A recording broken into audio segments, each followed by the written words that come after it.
Hey hi guys, இன்னைக்கு நான் பார்க்க போறது ஒரு தரமான ஹாரர் த்ரில்லர் மூவி. இந்த படத்தை பத்தி சொல்லணும்னா, வின்செஸ்டர் அப்படின்னு சொல்லப்படுற ஒரு கன் மேனுஃபேக்சர் கம்பெனி. அந்த குடும்பத்தை வின்செஸ்டர் ஃபேமிலின்னு தான் சொல்லுவாங்க. அவங்க இந்த கன்ஸை மேனுஃபேக்சர் பண்றதுல பேர் போனவங்க. இவங்களோட அந்த துப்பாக்கிகள் தான் சுட்டு வட்டாரத்திலேயே ரொம்பவும் பேர் போனது. அது மட்டும் இல்லாம வெளி ஊர்களுக்கும் அவங்க எக்ஸ்போர்ட் பண்ணிட்டு இருந்தாங்க. இந்த மாதிரி இவங்களோட கம்பெனி ஒரு காலம் வரைக்கும் நல்லா போயிட்டு இருக்கும் போது ஒரு கட்டத்துல அவங்களோட ஹஸ்பண்டும் பொண்ணும் இறந்து போக, இவங்க தயாரிச்ச கன்னால இறந்து போனவங்க எல்லாருமே ஆவியா மிஸ்ஸஸ் வின்செஸ்டரை தொல்லை பண்ண ஆரம்பிச்சாங்க. அப்படி அந்த ஆவிகள் எதுக்காக இவங்களை தொல்லை பண்ணுது, அதுங்களுக்கு என்னதான் வேணும்? இதுக்கு இடையில வாலண்டியரா மாட்டிக்கிட்ட நம்ம ஹீரோ, அவருக்கும் அந்த ஃபேமிலிக்கும் என்ன சம்பந்தம்? இது எல்லாத்தையும் பத்தி சொல்ற கதை தான் 2018 வெளியான தி வின்செஸ்டர். அண்ட் ஒன்ஸ் அகைன், இது உங்க நேரோ டைம் தமிழ் சேனல். வீடியோ பார்த்துட்டு இருக்கவங்க சப்ஸ்கிரைப் பண்ணலைன்னா மறக்காம சப்ஸ்கிரைப் பண்ணிக்கோங்க. பக்கத்துல இருக்கிற பெல் ஐகானை பிரஸ் பண்ணி இதுல ஆளுங்கிறத செலக்ட் பண்ணுங்க. அப்பதான் நான் போற இந்த மாதிரியான வீடியோஸ் எல்லாம் உங்களுக்கு நோட்டிபிகேஷனா வரும். இந்த வீடியோ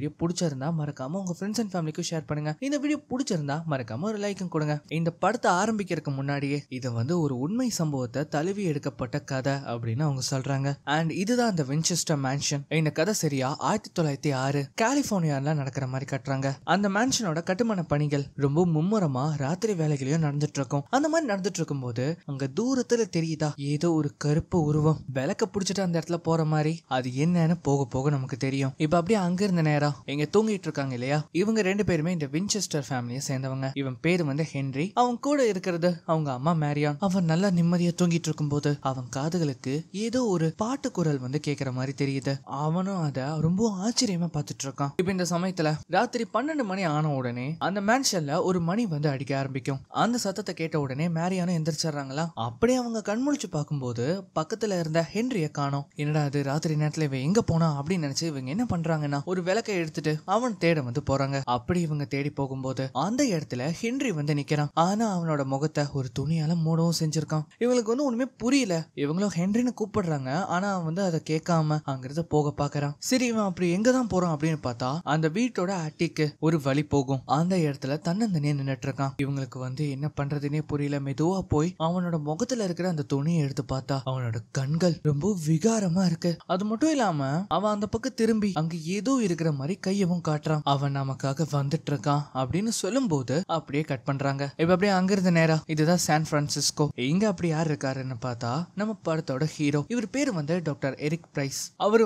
அவரோட வீட்டுல இருந்துட்டு இருக்கும் போது அந்த சமயத்துல அவரை பாக்குறதுக்காக ஒரு ஜென்டில்மேன் அந்த இடத்துக்கு வருவாரு. சரி, உங்களுக்கு என்ன வேணும், பிரிஸ்கிரிப்ஷனா அப்படின்னு கேட்கும்போது, இல்ல உனக்காக நான் ஒரு ஜாப் ஆஃபர் வச்சிருக்கேன், உள்ள போய் பேசலாமா அப்படின்னு அவர் சொல்றாரு. சோ அவர் என்ன சொல்றாருன்னா, உங்களுக்கு வின்செஸ்டர் ஃபேமிலி பத்தி நல்லாவே தெரியும் நான் நினைக்கிறேன். மிஸ்டர் வின்செஸ்டர் இறந்து 25 வருஷம் ஆச்சு. அவங்களோட மனைவி மிஸ்ஸஸ் வின்செஸ்டர் அவங்க தான் அந்த கம்பெனியையும் அவங்களோட மேன்ஷனையும் கட்டி ஆழ்ந்துட்டு வராங்க. ஆனா சமீப காலமா அவங்களோட நடவடிக்கை சரியில்லை. அதாவது அவங்களுக்கு நிறைய ஸ்பிரிச்சுவல் ஆக்டிவிட்டிஸ் நடக்கிறதாவும் அவங்க ஒரு மாதிரி கன்ஃபியூஸ் ஸ்டேட்டுக்கு போறதாவும் நிறைய பேர் புகார் பண்ணியிருக்காங்க. அது மட்டும் இல்லாம அவங்க மேன்ஷன் கிட்டத்தட்ட ஒரு நெவர் எண்டிங் கன்ஸ்ட்ரக்ஷன் மாதிரி போய்கிட்டே இருக்கு. இவங்க ஏன் இப்படி இருக்காங்க, எதுக்காக இது எல்லாத்தையுமே பண்றாங்க, இது எதுவுமே ஒரு புரியாத புதிர் மாதிரி இருக்கு. இவங்க இன்னமும் அந்த கம்பெனியை ரன் பண்றதுக்கு தகுதியானவங்க தானா அப்படின்னு ப்ரூவ் பண்றதுக்காக உங்களோட உதவி தேடி நாங்க வந்திருக்கோம். நீங்க போய் கொஞ்ச நாள் அங்க தங்கி மிஸ்ஸஸ் வின்செஸ்டரோட மனநிலைமை எப்படி இருக்கு அப்படிங்கறத ஒரு டீடைல்டு ரிப்போர்ட்டா எங்களுக்கு தரணும் அப்படின்னு அவர் சொல்றாரு. ஆனா நம்ம ஹீரோ பிரைஸ் என்ன சொல்றாருன்னா, அது ரொம்ப தூரத்துல இருக்கு, என்னால அவ்வளவு தூரம் பயணம் பண்ணி போய் ரிஸ்க் எடுத்து இந்த வேலையெல்லாம் பண்ண முடியாது அப்படின்னு சொல்லி பின்வாங்க தான் பாக்குறாரு. சரி, உங்களுக்கு எவ்வளவு வேணும் அப்படின்னு கேட்கும்போது அவரு யோசிச்சுக்கிட்டு $300,000 அப்படின்னு அவர் சொல்வாரு. ஆனா அதுக்கு அவரோ, நான் பேசாம உங்களுக்கு 6 தரனே $600,000 வச்சுக்கோங்க, எங்களுக்கு இந்த வேலையை முடிச்சு கொடுங்க அப்படின்னு அவர் சொல்றாரு. நம்ம ஹீரோக்கு ஒண்ணுமே புரியல. ஒரு அசஸ்மெண்ட்காக இவ்வளவு $1,000 தராங்களே, அப்படி என்னதான் இருக்கு, போய் பார்க்கலாமே அப்படின்னு நினைச்சு இவரும் என்ன பண்றாருன்னா அதுக்கு ஒத்துக்கிறாரு. அண்ட் அதுக்கப்புறமா அடுத்த நாளே அந்த வின்செஸ்டர் ஃபேமிலியை நோக்கி இவரோட பயணம் தொடங்குது. ரொம்ப தூரம் பயணம் பண்ணி தான் அவர் போயாகணும். அவர் இப்படி வண்டியில போகும்போதே இந்த வின்செஸ்டர் ஃபேமிலியை பத்தி நிறைய விஷயங்களை அவர் புக்கை படிச்சு தெரிஞ்சுக்க ஆரம்பிக்கிறாரு. நான் முன்னாடியே சொன்ன மாதிரி தான் வின்செஸ்டர் ஃபேமிலிங்கிறது அவங்களோட ரைஃபிளுக்கு தான் பேர் போனது. அந்த மாதிரி அவரு ரொம்ப தூரம் பயணம் பண்ணி ஒரு வழியா வின்செஸ்டர் மேன்ஷனுக்கு வந்தடையறாரு. அவர் அந்த இடத்துக்கு வந்த உடனே ஒருத்தர் நம்ம ஹீரோவை உள்ள கூட்டிட்டு போறாரு. அவர் போகும்போது என்ன சொல்றாருன்னா, இங்க நிறைய ரூம்ஸ் இருக்கு, ஆனா எல்லா ரூம்ஸுமே அது அங்க இருக்கு பாத்தீங்களா கார்டன், அதை எப்படி சீல் பண்ணிருக்காங்களோ அதே மாதிரி தான் சீல் பண்ணப்பட்டிருக்கும். சோ அவர் அந்த மாதிரி உள்ள வந்த உடனே லைப்ரரியில வெயிட் பண்ணிட்டு இருக்கும் போது மிஸ்ஸஸ் வின்செஸ்டரோட மருமகள், அதுதான் நம்ம மேரியன் மேரியாட், அவங்க அந்த இடத்துக்கு வராங்க. அவங்க வந்த உடனே கேட்கிற முதல் கேள்வி என்னன்னா, உங்ககிட்ட ஏதாவது ஆயுதங்கள் இருக்கா அப்படின்னு அவங்க கேக்குறாங்க. சோ இந்த அளவுக்கு பாதுகாப்பா இவங்க எதுக்கு பாக்குறாங்கன்னா அவங்களோட மாமியார் மிஸ்ஸஸ் வின்செஸ்டரை பாதுகாக்க தான். நம்ம ஹீரோவை வந்து அவரோட ரூமுக்கு வந்து கூட்டிட்டு போகும்போது அவர் கேட்கிறாரு, நீங்க மிஸ்ஸஸ் வின்செஸ்டருக்கு ரொம்ப நெருக்கமா இருக்கீங்களா அப்படின்னு கேட்கும்போது, இது உங்களோட எவாலுவேஷன்ல ஒரு பாகமா அப்படின்னு அவங்க கேக்குறாங்க. இல்ல, இதை நானா தான் கேட்கிறேன். ஆமா, நான் ரொம்ப நெருக்கமானவ தான். ஆனா அதுக்குன்னு எல்லா வகையிலையும் நான் உங்ககிட்ட போய் நிக்க முடியாது. அவங்களுக்கு கொடுக்க வேண்டிய மரியாதையை நான் கொடுத்துதான் ஆகணும். அது மட்டும் இல்லாம யாரா இருந்தாலும் மரியாதையை கொடுக்கணும். நீங்க கேள்வி கேட்கும் போது அதே மாதிரிதான் மரியாதையோட கேள்வி கேளுங்க அப்படின்னு சொல்லிட்டு அவங்க என்ன பண்றாங்கன்னா திரும்ப அவங்கள கூட்டிட்டு போறாங்க. அந்த சமயத்துல அவரு வந்து அங்க வேலை பாக்குறவங்களை பார்த்து ரொம்ப பயங்கரமா பேசிட்டு போறாங்களே அப்படின்னு ஒரு லுக் கூட்டிட்டு போவாரு. ஆனா அவனுக்கோ இது வித்தியாசமா தெரியுது. கிட்டத்தட்ட இந்த மேன்ஷன்ல 100க்கும் மேற்பட்ட ரூம்ஸ் வந்து அங்க இருக்கு. அவ்வளவு ரூம்ஸையும் தாண்டி ஒரு வழியா கொஞ்ச நேரத்துக்கு அப்புறமா அவங்களோட ரூமுக்கு வந்து அவங்க வராங்க. அந்த இடத்துக்கு நம்ம ஹீரோ வந்து பார்க்கும்போது ரொம்ப ஆச்சரியமான ஒரு விஷயத்த பார்ப்பாரு. என்னன்னு பார்த்தா அந்த இடத்துல ஒரு போர்டுல நிறைய ஹோல்ஸ் இருக்கும். இது என்னது அப்படின்னு கேட்கும்போது அது வந்து ஒரு கம்யூனிகேஷன் டிவைஸ். அதாவது அங்க போட்டிருக்கபடி எந்த இடத்துக்கு நீங்க வந்து கான்டாக்ட் பண்ணணுமோ அந்த ஹோல்ல நீங்க ஜஸ்ட் பேசினா போதும் அவங்களுக்கு கேட்கும் அப்படின்னு அவங்க சொல்றாங்க. இதை பார்த்து அவரு ரொம்ப மெய்சிலந்து போறாரு. இது எல்லாமே மிஸ்ஸஸ் வின்செஸ்டரோட ஐடியாஸ் தான். அண்ட் அவங்களை கொண்டு வந்து விட்டதுக்கு அப்புறமா ராத்திரி டின்னர் இருக்கு, மறக்காம எங்களோட வந்து ஜாயின் பண்ணுங்க அப்படின்னு சொல்லிட்டு மேரியான் அந்த இடத்த விட்டு கிளம்புறாங்க. இப்ப அதுக்கப்புறமா ராத்திரி ஆகுது. நம்ம ஹீரோ வந்து ஒரு விதமான ஒரு ட்ரக்ஸை வந்து எடுத்துப்பாரு. அது பெரிய விஷயம் இல்ல. அது மட்டும் இல்லாம நம்ம ஹீரோக்கு ஒரு வைஃபுமே இருந்திருப்பாங்க. அவங்க பேரு வந்து ரூபி. ஒரு எதிர்பாராத ஈவென்ட்ல அவங்க மனைவியும் இவரும் சுடப்பட்டிருப்பாங்க. அதுல எப்படியோ இவர் தப்பிச்சிருப்பாரு. ஆனா அவங்க மனைவி அந்த இடத்துலயே உயிரிழந்திருப்பாங்க. அதை நினைச்சு அவர் இப்பவுமே அவர் வேதனைப்படுறாரு. அவங்க மனைவி பேரு வந்து ரூபி. சோ அதை நினைச்சு அவர் ஃபீல் பண்ணிக்கிட்டே இருக்கும்போது அவருக்கு முன்னாடி இருக்கு இல்லையா அந்த கண்ணாடி, அது வந்து அப்படியே மெதுவா திரும்ப ஆரம்பிக்குது. இவரும் அதை என்ன பண்றாருன்னா பெருசா எடுத்துக்காம அதை மறுபடியும் திருப்புறாரு. ஆனா என்ன ஆகுதுன்னா திரும்பவும் அந்த மிரர் அங்க இருக்கிற சேரை தான் போக்கஸ் பண்ணுது. என்னடா இது, இந்த கண்ணாடி என்னாச்சு அப்படின்னு சொல்லி அதை திரும்பவும் பழைய இடத்துக்கே திருப்பி வைக்கும் போது அந்த கண்ணாடிக்கு பின்னாடி ஒரு கொடூரமான உருவம் நிக்கிறத அவர் பாக்குறாரு. அதை பார்த்த உடனே அவருக்கு தூக்கி வாரி போடுது. சரி சரி, இது எதுவும் இருக்காது, அந்த ட்ரக்ஸோட வேலையை தான் இருக்கும், அப்படியெல்லாம் இந்த ரூம்ல எதுவுமே இல்ல அப்படின்னு சொல்லிட்டு திரும்பவும் அந்த கண்ணாடியை மெதுவா நகர்த்தி பார்க்கும்போது இப்ப இந்த தடவை அந்த சேர்ல வந்து அந்த உருவம் உட்கார்ந்துட்டு இருக்கு. அவ்வளவுதான், மனுஷனுக்கு பைத்தியமே பிடிச்சிரும். சோ இங்க இதுவும் நடக்குது அப்படின்னு சொல்லிட்டு அவர் என்ன பண்றாருன்னா அந்த டோர் ஓபன் பண்ணும்போது அந்த இடத்துக்கு நம்ம ஸ்டார்டிங்ல பார்த்தோம் இல்லையா ஒரு வேலையால், அவன் வந்து அந்த இடத்துல நிக்கிறான். உனக்கு என்ன வேணும் அப்படின்னு கேட்கும்போது உங்களுக்கு இன்னும் 10 நிமிஷத்துல டின்னர் சர்வ் பண்ண போறாங்க அப்படின்னு அவர் சொல்றாரு. சரி சரி, நீ இங்க இருந்து யாராவது போறத பாத்தியா அப்படின்னு கேட்கும்போது இங்க இருந்து யாருமே போலையே சார், உங்களுக்கு ஏதாவது ஆச்சா என்ன? இல்ல, என் ரூம்ல வந்து யாரோ இருக்கிற மாதிரியே இருக்கு, அதனாலதான் நான் கேட்டேன் அப்படின்னு சொல்லும்போது அவன் சிரிச்சுக்கிட்டே, ஓ அது உங்களோட பிரமையா இருக்கும் சார் அப்படின்னு சொல்லிட்டு அவன் அந்த இடத்த விட்டு போறான். சோ அதுக்கப்புறமா இவங்க எல்லாருமே டின்னர் சாப்பிடறதுக்காக டைனிங் டேபிள ஒண்ணு கூடுறாங்க. அந்த இடத்துல அந்த வேலையாளுமே இருப்பான். இவர் என்ன பண்றாருன்னா அங்க இருக்கிற ஒரு வைனை இங்க எடுத்துட்டு வந்து கொடு அப்படின்னு சொல்லும்போது அவன் அதை கேட்கற மாதிரியே தெரியல. இவருக்கும் ஏன்னா இவன் சொன்ன செய்ய மாட்டான் அப்படின்னு அவர் யோசிக்கிறாரு. இப்ப அந்த சமயத்துல தான் மிஸ்ஸஸ் வின்செஸ்டர் அந்த இடத்துக்கு வருவாங்க. அவங்கள பாக்கறக்கே ரொம்பவும் டெரரா இல்லாம கொஞ்சம் பயங்கரமா தான் இருக்காங்க. அந்த டின்னர் டைம்ல அவங்க ரெண்டு பேரும் அவ்வளவா பேசிக்கல. இருந்தாலும் அந்த ரைபிள்ஸ பத்தி சில விஷயங்கள் பேசினதுக்கு அப்புறமா இவங்க எல்லாரும் ராத்திரி தூங்க போறாங்க. நம்ம ஹீரோ வழக்கம் போல அந்த ட்ரக்ஸையும் இன்டேக் பண்றாரு. அந்த ராத்திரி அவருக்கு வந்து தூக்கமே சரியா வராது. அவரோட கனவுல அவங்களோட மனைவி ரூபி தான் வருவாங்க. அவங்க என்ன சொல்லுவாங்கன்னா, எனக்கு நீங்க எப்பவுமே அந்த ஓல்டு ஃபார்மரோட கதையை பத்தி சொல்லுவீங்களே, அதை பத்தி சொல்லுங்க, எனக்கு அது ரொம்ப பிடிக்கும், அதை திரும்ப கேட்கணும்னு ஆசைப்படுறேன் அப்படின்னு சொல்லுவாங்க. அவரோட நெஞ்சில ஒரு காயமுமே இருக்கும். அது வேற எதுவுமே கிடையாது, அந்த குண்டு பதிஞ்ச அந்த தழும்பு தான். இவரோட உடம்புல ஒரு குண்டு பாஞ்சிருக்கும் இல்லையா, அதை இவர் என்ன பண்ணிருப்பாருன்னா திரும்பவும் அதை வந்து உருவாக்கி அதுல டுகெதர் ஃபார் எவர் அப்படின்னு போட்டு அதை தான் கூடயே வச்சுக்கிட்டு இருப்பாரு. அண்ட் அந்த மாதிரி அவர் தூக்கமே வராம இருந்துட்டு இருக்கும் போது 12 மணி ஆகுதா, அந்த பெல்லும் கரெக்டா அடிக்க ஆரம்பிக்குது. அப்படி வந்து இவர் எந்திரிக்கும் போது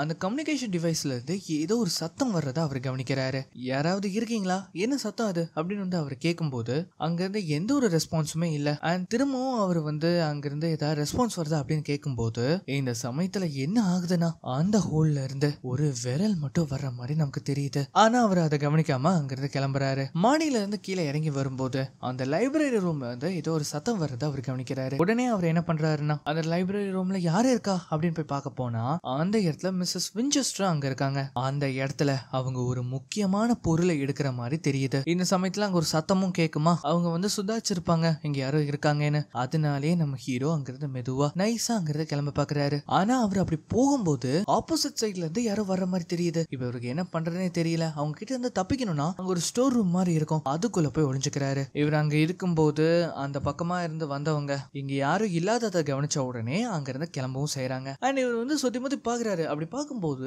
கீழே ஒரு படிக்கட்டு ஒண்ணு போகும். என்னடா அது கீழே ஒரு ரூம் இருக்கா அப்படின்னு இவர் போலாம் அப்படின்னு பார்க்கும்போது அந்த சமயத்துல ஏதோ ஒரு வினோதமான ஒரு பொண்ணு அந்த படிக்கட்டுல இருந்து ஏறி வர்ற மாதிரி தெரியுது. அவ்வளவுதான் தலைவனுக்கு தூக்கி வாரி போட்டுரும். உடனே அவர் என்ன பண்றாருன்னா அங்கிருந்து வெளியில வராரு. இவருக்கா கிட்டத்தட்ட பைத்தியமே புடிச்சிடும். இது எல்லாத்துக்கும் உன்னோட மூளைதான் காரணம், நீ அந்த ட்ரக்ஸை எடுக்கிறத கொஞ்சம் நிறுத்தி ஆகணும் அப்படின்னு அவருக்குள்ளேயே சொல்லிக்கிறாரு. அந்த சமயத்துல தான் அந்த இடத்துல ஒரு சின்ன பாயிண்டர் டேபிள் மாதிரி இருக்கும். அதுல வந்து கார்டன் ரூம் அப்படின்னு போட்டு அது ஓப்பன்ல இருக்கும். இவரு என்ன பண்றாருன்னா கார்டன் ரூமுக்கு போய் பார்ப்போமே, கொஞ்சம் அங்க போய் ரிலாக்ஸ் பண்ணலாம் அப்படின்னு போய் பார்த்தா அந்த கார்டன் ரூம் சீல் ஆயிருக்கும். சரினா அதனால இவர் என்ன பண்றாருன்னா வீட்டை விட்டு வெளியில வராரு. ஏன்னா மனுஷனுக்கு இப்ப கொஞ்சம் காத்து வாங்கணும். ரொம்ப நேரமா கிட்ட கனவுகளா வருது. நிறைய பிரம்மைகள் இவருக்கு வந்து வந்து போகுது. இவர் வெளியில வந்ததுக்கு அப்புறமா அந்த கார்டன் ரூமை வெளியில இருந்து ஓபன் பண்ணலாம் அப்படின்னு பார்த்தா அங்கேயும் சீல் ஆயிருக்கு. இப்ப இந்த பக்கம் எல்லா இடத்துலயும் வேலை மும்மரமா நடந்துட்டு இருக்கும் போது அந்த வீட்டோட டாப்ல வந்து காட்டுறாங்க. அங்க எல்லாருமே வேலையில தான் கவனமா இருக்காங்க. அந்த சமயத்துல இந்த ஹென்றி இருக்கான் இல்லையா, நம்ம ஸ்டார்டிங்ல பார்த்தோமே, முகத்தை மூடிக்கிட்டு ஒரு மாதிரி வியர்டா நடந்து வந்துட்டு இருந்தானே, அந்த மாதிரி இப்பவும் அவங்களுக்கு இடையில அவன் நடந்து வரான். அங்க இருக்கிறவங்க யாருமே அவனை சுத்தமாவே கவனிக்கவே இல்ல. ஆனா அந்த பக்கமா வந்து நம்ம ஹீரோ இருக்காரு இல்லையா, இதை வந்து நோட்டீஸ் பண்ணிருவாரு. என்னன்னு பார்த்தா இவன் அந்த எட்ஜ்ல வந்து நின்னு அங்க இருந்து குதிக்க பாக்குறான். இங்க பாரு வேணாம் கீழே குதிக்காத அப்படின்னு சொல்லி வேக வேகமா ஓடி அந்த இடத்துல இருந்து விழுகிறவனை அவரு வந்து காப்பாத்திடுறாரு. அவனோட மூஞ்சியில இருக்கிற துணியை கழட்டி பார்த்த உடனே அவன் வந்து நம்ம ஹீரோவை பார்த்து சொன்ன ஒரே ஒரு வார்த்தை, என்னால உன்னை பார்க்க முடியுது அப்படின்னு அவன் சொல்லுவான். அண்ட் இதுக்கு வந்து ஒரு அர்த்தமும் இருக்கு. அது போக போக என்னங்கிறத நான் சொல்றேன். அண்ட் கொஞ்ச நேரத்திலேயே மிஸ்ஸஸ் வின்செஸ்டரும் அவங்களோட மருமகள் மேரியானும் அந்த இடத்துக்கு வந்துருவாங்க. மேரியான் வந்து சிறுசுன்னு தான் நம்ம ஹீரோ கிட்ட பேசிட்டு இருப்பாரு இல்லையா, தான் பையனை காப்பாத்தி கொடுத்த உடனே அவங்க வந்து நன்றி சொல்றாங்க. இப்ப அப்படியே கட் பண்ணா அடுத்த நாள் காலையில நம்ம ஹீரோ மிஸ்ஸஸ் வின்செஸ்டரை ஃபுல்லா அனலைஸ் பண்ணி ஆகணும். அதனாலே அவர் என்ன சொல்றாருன்னா, நீங்க இப்படி கோஆபரேட்டே பண்ணாம இருந்தீங்கன்னா உங்களை பத்தி என்னால ஒழுங்கான அசஸ்மெண்ட்டை எழுத முடியாது அப்படின்னு அவர் சொல்லுவாரு. அதுக்கு மிஸ்ஸஸ் வின்செஸ்டர் என்ன சொல்லுவாங்கன்னா, நான் உங்ககிட்ட ஓப்பனாவே எல்லா விஷயத்தையும் சொல்றேன், அதுக்கு முன்னாடி நான் ஒரு சில கேள்விகள் கேட்கறேன். நீங்க எப்போவாது சோல்ஜர்ஸோட கர்ஸ அனுபவிச்சிருக்கீங்களா? சரி அதை விடுங்க, உங்களோட வேலையில நீங்க தவறா நடந்திருக்கீங்களா? உங்க வைஃப் ரூபி உங்களை தப்பா நினைச்சிருக்காங்களா? இந்த மாதிரி எல்லாம் கேட்கும்போது இவருக்கு வந்து கொஞ்சம் ஆச்சரியமா இருக்கு, இவங்களுக்கு எப்படி என்னோட வைஃபை பத்தி தெரியும்னு. அதுக்கு நம்ம ஹீரோ வந்து, நான் எப்பவுமே என் வேலையில தவறா நடந்ததில்லை அப்படின்னு சொல்லும்போது, சரி அப்ப நானும் உண்மையை சொல்றேன், நான் சபிக்கப்பட்டிருக்கேன் அப்படின்னு அவங்க சொல்றாங்க. எனக்கு தெரிஞ்சு நீங்க கற்பனை உலகத்துல வாழ்ந்துட்டு இருக்கீங்க, அதனாலதான் உங்களுக்கு இலூஷன் எது ரியாலிட்டி எதுன்னு தெரியாம இருக்கு அப்படின்னு சொல்லும்போது, எங்க பாருங்க டாக்டர் பிரைஸ், நீங்க நினைக்கலாம் எனக்கு வந்து வயசாயிருச்சுன்னு, ஆனா எனக்கு இன்னும் புத்தி மழுகி போகல, எனக்கு எது இலூஷன் எது ரியாலிட்டின்னு நல்லாவே தெரியும் அப்படின்னு அவங்க சொல்றாங்க. இப்படி இருக்கிற நீங்க எதை நினைச்சு உங்க மனசை போட்டு குழப்பிக்கிறீங்க அப்படின்னு அவர் கேட்டதுக்கு, உங்களுக்கு பேய்கள் மேல நம்பிக்கை இருக்கா அப்படின்னு அவங்க கேக்குறாங்க. இங்க பாருங்க எனக்கு அதுல சுத்தமா நம்பிக்கை இல்ல. அப்படின்னா கொஞ்ச நாள் வெயிட் பண்ணுங்க, உங்களுக்கு என்ன நீங்க கிளாரிஃபை பண்ணணும்னா அதுக்கு ஒரு தெளிவு வேணும், அந்த தெளிவை இந்த வீடு உங்களுக்கு தரும் அப்படின்னு சொல்றாங்க. இப்ப அதுக்கப்புறமா இவர் ரூமுக்கு போகும்போது இவர் வாசல்லையே ஒரு வேலையாலையும் காவலுக்காக வைக்க சொல்லியிருப்பாங்க. எதுக்குன்னா இவரை வந்து கண்காணிக்கிறதுக்காக. அப்படி அவரோட ரூம்குள்ள போய் பார்க்கும்போது அவர் எப்பவுமே ஒரு ட்ரக்கை வந்து கன்சியூம் பண்ணுவார் இல்லையா, அப்படி அந்த ட்ரக்கை தேடினா அந்த ட்ரக்கை வந்து காணோம். இதனாலேயே தலைவன் பயங்கரமா காண்டாகிறாரு. அது மட்டும் இல்லாம அவருக்கு ஒரு லெட்டருமே வந்திருக்கு. அதுவும் யார்கிட்ட இருந்துன்னு வந்து பார்த்தா,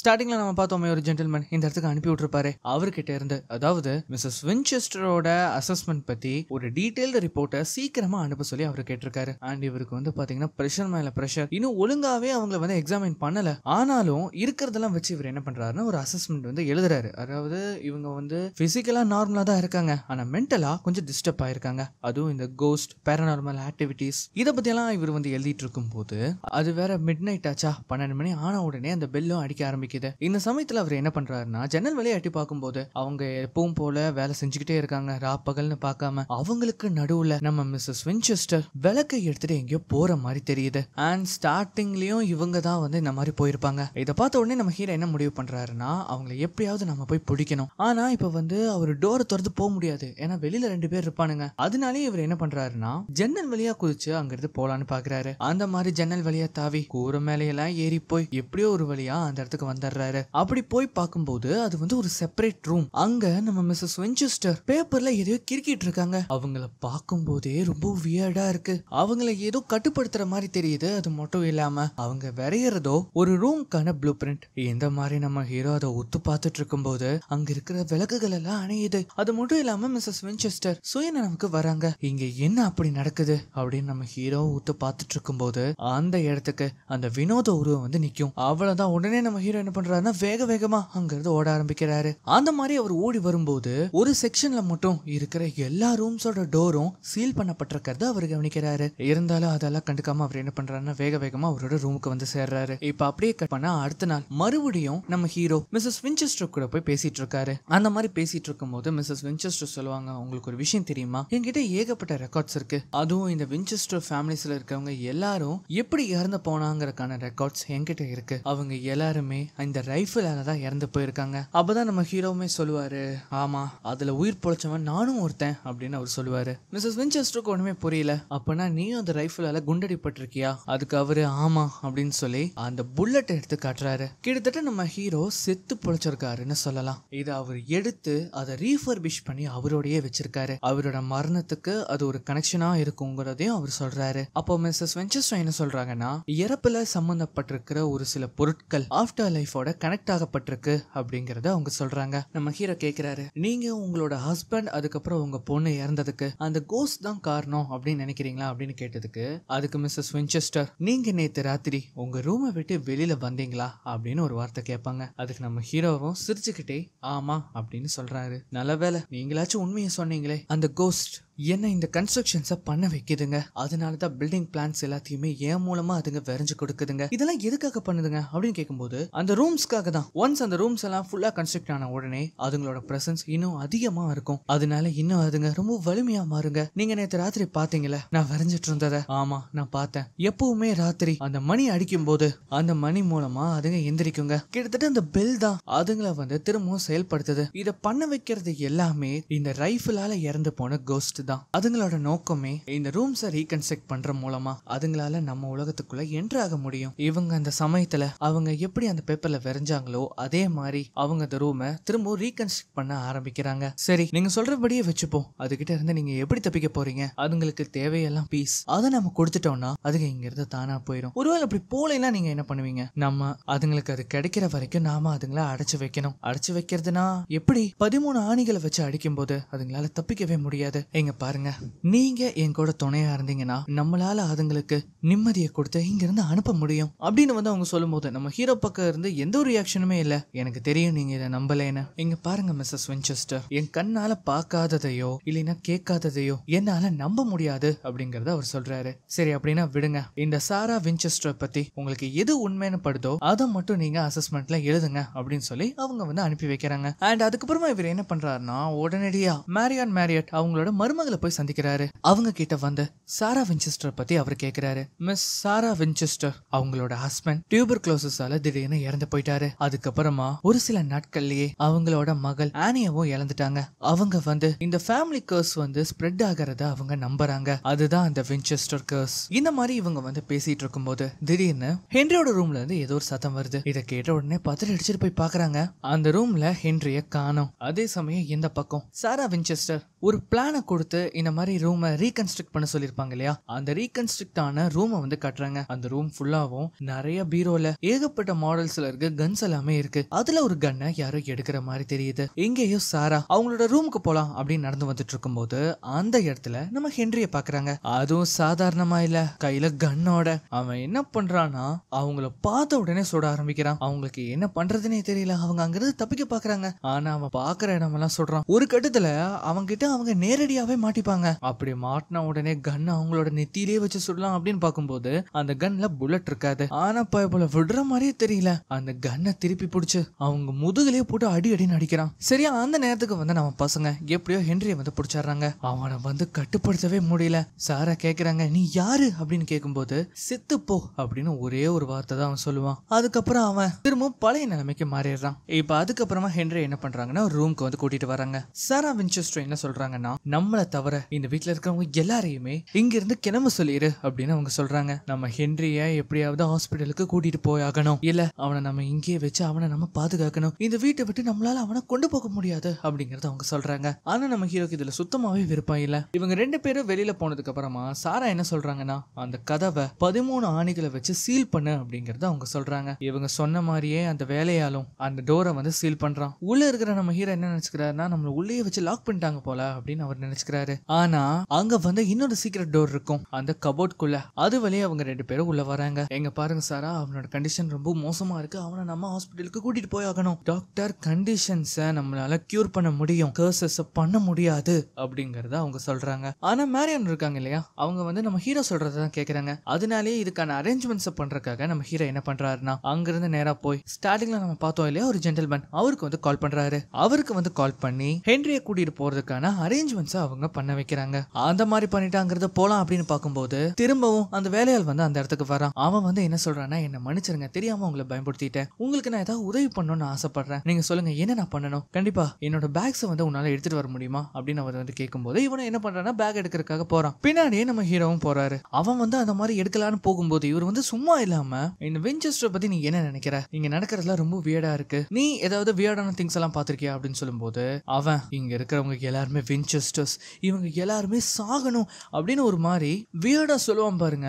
அப்பதான் அவனோட உண்மையான முகத்தையே நமக்கு காட்டுவாங்க. ஆக்சுவலி அவனும் ஒரு பூதம் தான். அதே மாதிரி நம்ம ஹீரோ கரெக்டா எங்க இருக்காருன்னு பார்த்தா அந்த அட்டிக்கு போகும் இல்லையா ஒரு வழி, அங்கதான் இவரும் இருக்காரு. உடனே நம்ம ஹீரோ என்ன பண்றாருன்னா வேக வேகமா போய் சாரா வின்செஸ்டர் பார்க்க போறாரு. அங்கேயும் சாரா வின்செஸ்டர் எதையோ தேடிட்டு இருக்காங்க. அந்த இடத்துக்கு இவர் வந்த உடனே, இங்க பாருங்க மிஸ்ஸஸ் வின்செஸ்டர், அந்த இடத்துல உங்களோட வேலையால் அவனுக்கு இதான் ஆயிருச்சுன்னு நினைக்கிறேன், அவன் பைத்தியம் பிடிச்ச மாதிரி பண்ணிட்டு இருக்கான் அப்படின்னு சொல்லும்போது அவங்க ஒரு போட்டோவை காட்டுவாங்க. ஆமா இவன் தான் அங்க இருந்தான் அப்படின்னு சொல்லும்போது, இவனா அப்படின்னா நீ அவனை பாத்திருக்கியா, நீ அவன் கூட பேசியிருக்க, அட ஆமா நான் இப்பதான் பேசிட்டு வந்தா, இப்ப அதுக்கு என்ன, இந்த பேப்பரை படி அப்படின்னு அவங்க சொல்றாங்க. அப்படி அவன் படிக்கும்போது அவன் பேரு வந்து பெஞ்சமின் ஜோசப். அதுவும் அவன் வின்செஸ்டரோட ரைஃபிள் மேனுஃபேக்சரிங் கம்பெனில இறந்து போயிட்டான். இந்த பேப்பர் வந்ததோ 20 வருஷத்துக்கு முன்னாடி. அப்பதான் அவங்க இன்னொரு போட்டோவுமே காட்டுறாங்க. அந்த போட்டோல அவன் இறந்து கிடக்குற மாதிரி இருக்கு. அவனோட 2 பிரதர்ஸையும் அவன் இழந்துட்டான். அவனோட 2 பிரதர்ஸும் இந்த வின்செஸ்டருக்கு எதிரா அவங்க சதி பண்ணாங்க. அதனாலதான் நாங்க அவங்களுக்கு சரியான தண்டனையை வாங்கி அவங்கள தூக்குல போட்டுட்டோம். அதுக்கு பழி வாங்கறதுக்காக தான் இந்த பெஞ்சமின் தான் 2 பிரதரோட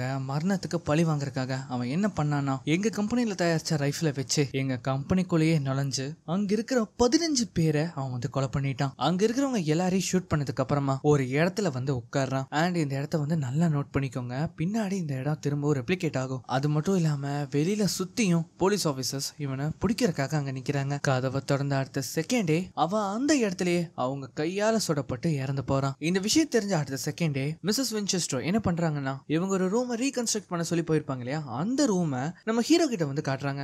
என்னன்னு பார்த்தா அவன் செத்த அதே ரூமை இந்த இடத்துல அவங்க கிரியேட் பண்ணிருக்காங்க. ஒரு பக்கம் இவங்க இங்க வந்து இத பத்தி பேசிட்டு இருக்கும்போது இன்னொரு பக்கம் நம்ம ஹென்ரிய காட்டுறாங்க. அவன் என்ன பண்றான்னா, பெஞ்சமின் சாகருக்கு முன்னாடி ஒரு பாட்டை பாடியிருப்பான் இல்லையா, அதே பாட்டை அவன் பாடுறான். அவன் அப்படி பாடும்போது அந்த கபோர்ட்ல இருக்கிற டோர் தானா திறக்குது. அது மட்டும் இல்லாம அடுத்த செகண்டே அந்த இடத்துல ஒரு பயங்கரமான நிலநடுக்கம் வந்து ஏற்படுது. அந்த நிலநடுக்கம் ஏற்பட்ட உடனே சாரா வின்செஸ்டர் என்ன சொல்றாங்கன்னா, இது அந்த பெஞ்சமின் தான் அப்படின்னு சொல்லுவாங்க. அவங்க சொன்ன அடுத்த செகண்டே இவனோட கண்கள் அப்படியே மாறுது. அது மட்டும் இல்லாம திரும்பவும் அந்த இடத்துல நிலநடுக்கம் ஏற்படுது. ஆனா இந்த தாட்டி அது ரொம்ப பயங்கரமா இருக்கு. அங்க இருக்கிற எல்லா பொருட்களும் உடைஞ்சு விழுக ஆரம்பிக்குது. அது மட்டும் இல்லாம ஏதோ ஒண்ணு அங்க இருக்கிற வேலையால தர இழுத்துட்டு போகுது. இந்த சமயத்துல அந்த வீடு வேற இடிஞ்சு விழுகுமா, அந்த இடிஞ்சு விழுகிற எல்லா கற்களும் அந்த வேலையாள் மேலேயே விழுகுது. அவ்வளவுதான், அந்த ஆள அந்த இடத்துல க்ளோஸ். வின்செஸ்டரை காப்பாத்த போன நம்ம ஹீரோவையும் அந்த ஆவி வந்து தரன்னு வெளியில எடுத்து போடுது. அது மட்டும் இல்லாம அந்த ரூமையும் மொத்தமா மூடிரும். நம்ம ஹீரோ அப்படி எந்திரிக்கும் போது அங்க இருக்கிற ரூம்ல எல்லாம் அந்த 13 ஆணிகளை வச்சு சீல் பண்ணிருப்பாங்க இல்லையா, அதுல இருக்கிற ஆணிகள் எல்லாம் கலண்டு விழுக ஆரம்பிக்குது. அங்க ஒன்னல்ல ரெண்டல்ல ஏகப்பட்ட ரூம்ஸோட சீல்ஸ் எல்லாமே மொத்தமா உடைஞ்சு விழுகுது. நம்ம ஹீரோக்கு இப்போ ஒரே வழி அங்கிருந்து தப்பிக்கிறது தான். எங்க மேரியன் வந்து தனியா இருப்பாங்க. அவங்க விளக்க பத்த வச்சு பார்க்கும்போது தான் தெரியுது, அவங்க கூட இருந்த ஒரு ஹெல்ப்பருமே வீடு இடிஞ்சு விழுந்ததுல பரிதாபமா அந்த இடத்துல இறந்து போயிருப்பாரு. நம்ம ஹீரோ அங்க சுத்தி இங்க சுத்தி ஒரு இடத்துக்கு வருவாரு. அந்த இடத்துல அதே நோட் கார்டை வந்து அவர் பாப்பாரு. அந்த இடத்துல அதே மாதிரி கார்டன் ரூம் ஓபன்ல இருக்கிற மாதிரியே இருக்கும். சோ இது எல்லாத்துக்குமே ஒரு விடை அந்த கார்டன் ரூம்ல இருக்கலாம் அப்படின்னு அவர் முடிவு பண்றாரு. அதே சமயம் இங்க மேரியான் விளக்கை எடுத்துட்டு அப்படியே போகும்போது இவங்க கடந்து வந்திருப்பாங்க இல்லையா ரூம்ஸ், அதோட கதவெல்லாம் தானா திறக்குது. இவங்களுக்கு இப்ப என்ன பண்றதுன்னே தெரியல. நம்ம ஹீரோ ஒரு வழியா அந்த கார்டனை சீல் பண்ணி வச்சிருப்பாங்க இல்லையா, அது எல்லாத்தையுமே கழட்டி போட்டுட்டு அந்த கார்டனுக்குள்ள போறாரு. அதுக்குள்ள அப்படி என்ன இருக்குன்னா, காஞ்சு போன இலை தலைகள், ஒரே ஒரு சேர் மட்டும் மெதுவா ஆடிட்டு இருக்கிற மாதிரி இருக்கு. இவர் என்ன பண்றாருன்னா, மெதுவா அந்த சேரை போய் தொடும்போது ரூபியோட குரல் அவருக்கு கேக்குது. அவங்க திரும்பவும் அந்த ஃபார்மரோட கதையை பத்தி சொல்லுங்க அப்படின்னு கேக்குறாங்க. ஆக்சுவலி நம்ம ரூபி இருப்பாங்க இல்லையா, அவங்களோட கார்டன்ல வச்சேதான் இறந்து போயிருப்பாங்க. சொல்றாங்க நம்ம ஹீரோவால அப்ப எதுவுமே பண்ணிருக்க முடியாது. அந்த மாதிரி அவங்க வந்து பேசிக்கிட்டே இப்ப ரூபி அந்த இடத்துக்கு வராங்க. அவரு எந்திரிச்சு ரூபியை பார்த்த உடனே இல்ல இது உண்மை கிடையாது, இது உண்மை கிடையாது அப்படின்னு தனக்கு தானே சொல்லிக்கிறாரு. நான் உங்களுக்கு ஒரு உண்மையான நல்ல மனைவியா தான் இருக்கணும்னு ஆசைப்பட்டேன், ஆனா என்னால முடியல, மன்னிச்சிருங்க அப்படின்னு சொல்லிட்டு அவங்க என்ன பண்றாங்கன்னா கன்னை எடுத்து அவங்க தன்னைத்தானே ஷூட் பண்ணிக்கலாம்னு போறாங்க. வேண்டாம் இப்படி பண்ணாத அப்படின்னு தடுக்க வரும்போது அவங்க நம்ம ஹீரோவையே ஷூட் பண்ணிடுவாங்க. அவரு ஷூட் பண்ண கையோட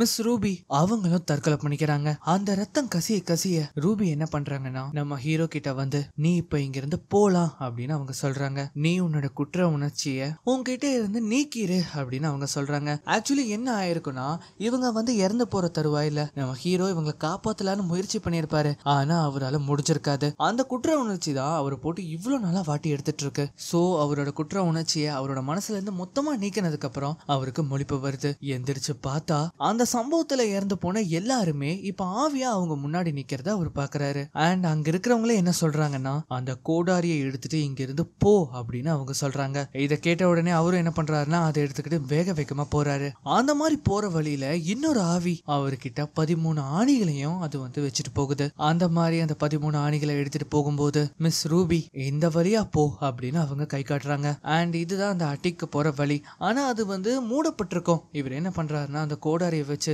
அந்த மரப்பலகையை உடைச்சிட்டு அதுக்குள்ள வந்து போறாரு. அப்படி வந்து அவர் உள்ள போய் பார்க்கும்போது சாரா வின்செஸ்டர் அந்த இடத்துல அமைதியா உட்காந்துட்டு இருக்காங்க. அவங்க என்ன சொல்றாங்கன்னா இந்த ஸ்பிரிட் இந்த வீட்டோட பேலன்ஸை அது உடைக்க பாக்குது. இப்ப அதே சமயம் இங்க மேரியானுக்கு பேஸ்மெண்ட்ல இருந்து ஏதோ சத்தம் வர்றதை கேட்டு அவங்க என்ன பண்றாங்கன்னா மெதுவா பேஸ்மெண்ட்டுக்கு போறாங்க. அப்படி வந்து அவங்க பேஸ்மெண்ட் கீழே நடந்து வரும்போது அங்க ஒரே இருட்டா இருக்கு. அது மட்டும் இல்லாம யாரெல்லாமோ அங்க ஓடுற மாதிரி தெரியுது. இல்ல எனக்கு உங்களை பார்த்து பயம் இல்ல, நான் உங்களை பார்த்து பயப்படல அப்படின்னு சொல்லிட்டு போகும்போது அந்த இடத்துல ஹென்றி இருக்கிறத அவங்க பாக்குறாங்க. அவனை போய் பார்த்தா அவன் கண்கள் ஒரு மாதிரி வித்தியாசமா இருக்கு. அவனால திரும்பவும் பழைய நிலைமைக்கு வரவே முடியல. இப்ப இவங்க வந்து ஆபத்துல இருக்காங்கிற விஷயம் சாரா வின்செஸ்டருக்கு வந்து தெரிய வருது. அவங்க சொல்றாங்க மேரியானும் ஹென்ரியும் ஆபத்துல இருக்காங்க. இப்ப ஒரே வழி பெஞ்சமின் கிட்ட கம்யூனிகேட் பண்றது மட்டும்தான். அதனால சாரா என்ன பண்றாங்கன்னா பெஞ்சமின் கூட தொடர்பு கொள்ள பாக்குறாங்க. அந்த மாதிரி அவங்க தொடர்பு கொள்ளலான்னு பார்த்தா அந்த பெஞ்சமினோட ஆவி இவங்களுக்குள்ள வந்து பூந்துரும். அது என்ன சொல்லுதுன்னா இந்த வின்செஸ்டரோட சாபம் தொடர்ந்துட்டே தான் இருக்கும், இதை யாராலையும் தடுக்க முடியாது,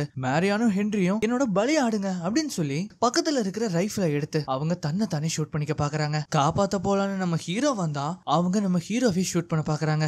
அப்பதான் நம்ம ஹீரோ பாக்குறாரு இதுக்கு பின்னாடி பெஞ்சமின் இருக்கிறது நல்லாவே தெரியுது. சாரா அவனை எதிர்த்து போராடுங்க அந்த மாதிரி சொல்லும் போது அவங்க என்ன பண்றாங்கன்னா ஒரு கபோர்டோட கீழே வந்து ஷூட் பண்ணிடுவாங்க. அந்த கபோர்ட் நேரா நம்ம ஹீரோ வந்தாரு இல்லையா அந்த இடத்த வந்து மறைச்சிரும். சாரா உங்களுக்கு என்ன ஆச்சு, அந்த ஃப்ளோரை வந்து எப்படியாவது சீல் பண்ணு அப்படிங்கறத அவங்க சொல்றாங்க. அதுவும் 13 ஆணிகளை கொண்டு. அதனால நம்ம ஹீரோவும் அதே மாதிரி பண்ண பாக்குறாரு. அப்பதான் வந்து சாரா சொல்றாங்க இவனோட ரேஞ்ச் ரொம்பவும் எண்ட்லெஸ்ஸா போயிட்டே இருக்கு, ஆனா இவனால தடுக்க முடியும். அது எப்படி? அவன் இந்த ரூம்குள்ள இருக்கிற ஏதோ ஒரு விஷயத்தை பார்த்து பயப்படுறான், என்னால அதை உணர முடிஞ்சது. அப்பதான் பாக்குறாங்க அவங்க கையில இருக்க இல்லையா கன், இந்த கன்னை பயன்படுத்தி தான் அவன் அந்த 15 பேரையும் கொலை பண்ணான். அந்த கன்னை எடுத்து நம்ம ஹீரோ கையில கொடுக்கலாம் அப்படின்னு வரும்போது நம்ம ஹீரோ கையில இருந்த கோடாரி நேரா நம்ம சாராவே அட்டாக் பண்ண பார்த்திருக்கு. சோ இப்ப நம்ம ஹீரோ கையில கன்னு கிடைச்சிருச்சு. அதே மாதிரி 13 ஆணிகளையும் அவர் அதை வச்சு சீல் பண்ணிட்டாரு. இப்ப பெஞ்சமின் இங்க தான் இருக்கான், அதுவும் இந்த இடத்துல லாக் ஆகப்பட்டிருக்கான். இந்த சமயத்துல என்ன ஆகுதுன்னா மணி 12 ஆகுதா, அந்த மணியை அடிக்க ஆரம்பிக்குது. அப்பதான் சாரா சொல்றாங்க பெஞ்சமின் எங்க முன்னாடி வா, உன்னோட கோவம் எங்களை அழிக்க முடியாது அப்படின்னு சொல்லும்போது